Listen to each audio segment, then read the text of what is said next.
Hey everyone, welcome back to the channel. In this video, I'm going to show you how to add your boarding pass to Google Wallet, step by step. So the tutorial today is how to add a boarding pass to Google Wallet. The easiest way to do this is by using the Add to Google Wallet button. Depending on your airline, you'll usually find this button in the airline's app or in the email that contains your boarding pass. Just tap it and your boarding pass will be saved to Google Wallet automatically. If you don't see an Add to Google Wallet button, you can still add your boarding pass manually using a screenshot. First, take a screenshot of the barcode on your boarding pass. Make sure the screenshot only shows the main barcode.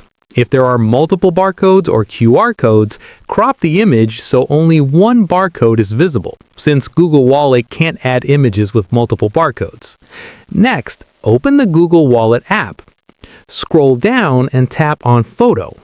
Select the screenshot of your boarding pass that you just took, then tap Add to add the boarding pass to Google Wallet. Once added, your boarding pass will be saved in Google Wallet and ready to use at the airport.